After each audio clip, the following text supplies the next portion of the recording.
This is Johnny Boy Boxing with FightHype. I'm here with the one and only Yoel Judah. How you feeling? Great. We're feeling great, man. You know, we in the gym, at home. That's it. Brooklyn, New York, right? Yes, sir. Okay, I just got back from Dallas. I was at the Tyson fight. I was out there with Zab interviewing him. What did you think of that performance of Mike Tyson? But before we even get into that, I got to get into Amanda Serrano and Katie Taylor. What did you think about that fight? The headbutt.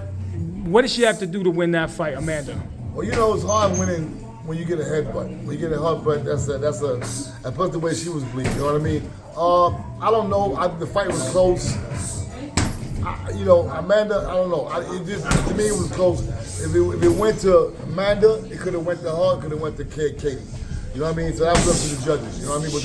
But the headbutt didn't help. Put it that way. You know, Amanda looked good. She looked really good. Exactly. According to CompuBox, she landed over 100 more punches than Katie Taylor. She broke the record for the most punches thrown in a round. What does that say about her performance? Like the judges, did she need a knockout in order to beat Katie Taylor? I don't really think so because she's throwing that many punches. She overwhelmed Katie, but I think Katie maybe was landing maybe the hardest shots, maybe the shots that counted. But Amanda was just throwing a lot of punches. So I mean, like I said, that fight I would have called that a draw. I would have called it a draw. You know, it was that kind of fight. So do they need a trilogy to settle the score? Both fights were close. I think it's a trilogy. I need to break it. Need to fight one more time and let's go. What would be the keys to victory if you were training Amanda to beat Katie Taylor? Because it's so close. Defense. Defense? You got to work on her defense, right? I work on her defense. Her defense Katie couldn't hit her. If I got her, she'd be like a ghost. Like a ghost. She wouldn't even get touched. That's right. That's it. Exactly. You know? And then, did she have to retaliate for the elbow? What would you have told her when she came back with the cut under her eye? Like, how do you get that back? I would tell her this, stop the exchange. Just box her. You gotta box, and then touch it downstairs. Keep touching it downstairs. Keep taking it in circles. Keep getting off first. Keep putting the feint together. You know, there's a package deal that comes with that. But as far as banging with her, that's over. No more banging. We got to outbox her now. You know what I mean? Use our legs. Our legs get us in. Our legs get us out. Exactly. Right. Now, I know you're close friends with Mike Tyson. What do you think about this fight? What are your thoughts? Hey, Mike is my man. Mike did what he had to do. You know, listen, you're not fighting Mike from 30 years ago, 40 years. You're fighting a shell of Mike. So, you know, and for that there, he did good. Jake Paul did his thing, what he had to do, and it came out the way it was. You know what I'm saying? No, everybody expected Mike gonna blow him out. No, it wasn't gonna happen. You know what I mean? Mike, he hung in there. He showed he still can hang, go. He went good 8 rounds. He held up, and that was good. Congratulations for Mike. That was good. Okay, a lot of fans are saying that this fight was scripted. That every time that Mike, they would throw a punch at Mike, he would counter, he would dip and move, but he wouldn't counter punch back. What do you say to that? Would you think it was scripted? I can't really say, man. Listen, you give me $20 million, I'm gonna do what I gotta do. You know what I'm saying? Yeah. That's what I gotta say. You give me $20 million, I'm gonna do what I gotta do. You know, Jake Paul making the money, but Jake Paul right now is the cash cow. So, you know, that was good. I'm glad that Mike did that. I'm glad that Mike got the payday. And Mike don't need it. Mike is a legend in his own. He's a legend. You know what I mean? Mike is that guy. You know what I mean? Jake Paul got a little recognition with this fight with Mike. Everybody really want to watch this fight because of Mike Tyson. Not so much because of Jake Paul, because of Mike.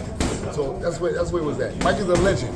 Exactly. Now this fight generated over 108 million views. Was that good for boxing? And this is the biggest sporting event ever streamed. Was that good? Did it help boxing? It was very good for boxing. Very good for boxing. It makes give boxing a good look. We need that now. Yeah. We got no more HBO. We got no more Showtime. You know what I mean? We don't have the highlight TV.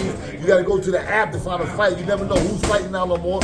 And this boxing is a little crazy right now. Boxing, it's a little crazy. You know what I'm saying? Yeah, exactly. Now a lot of Mike Tyson fans were upset that he lost.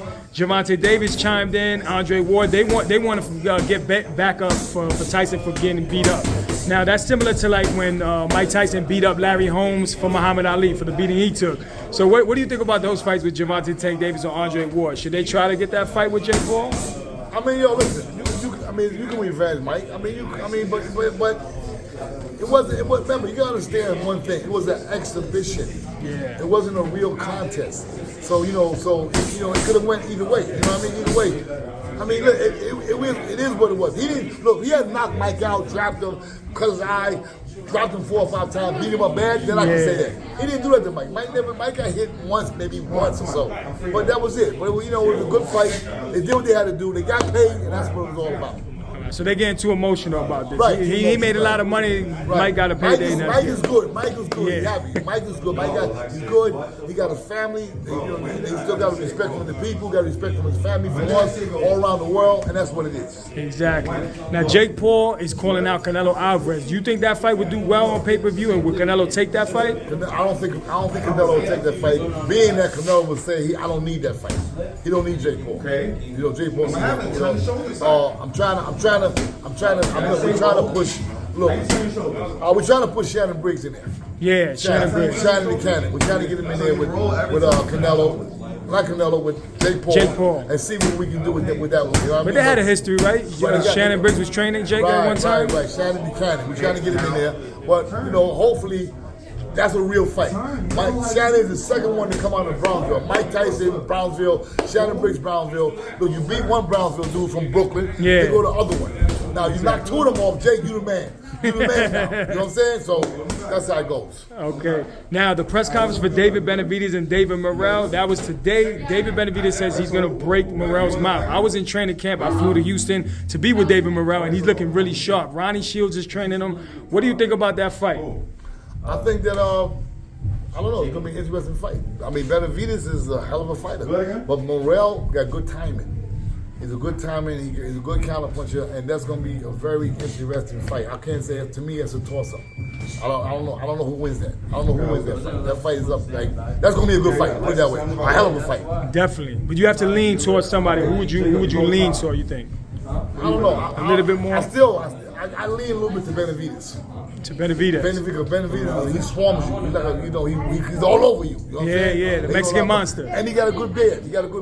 You know what I'm saying? So we're going to see how it goes, though. You know what I mean? But I think Benavidez, if anybody dominates, it's going to be Benavidez. Yeah, he's a high-volume puncher, so he'll be up on the scorecards, you feel. Right. All right, and should the win, now that Arthur Beterbiev fought Dimitri Bivol, that's their same weight class, 170 pounds. 775 pounds. Do you think that David Benavidez should fight Arthur Beterbiev or Morrell, the winner of that fight? Yeah, they can do that. They got to just heal up from the fight they gonna have. Yeah. Take it easy, and then after that, come back and see what makes sense. That's all. You know? So Canelo can make sense as well, right? Because he'll be in the mix. Canelo's always in the mix. Who do you favor against David Benavidez and Canelo? Who do you favor in that fight? David Benavidez. I got Benavidez. Because he's too big, or he just throws too many punches. Yeah. He throws too many punches. That's it. You know what I mean? Canelo picks his shots. Benavidez just let him go, and he can punch too. You know what I mean? He just overwhelms you again. He's a hell of a fighter, and he got a beard. So that's gonna be a hell of a fight. Exactly. If that ever happens. Exactly. Yoel Judah, the one and only, thank you for your time. This is Johnny Boy Boxing at FightHype, and we're going to catch you at the fights. Thank you. That's it, man. That's it. You got it.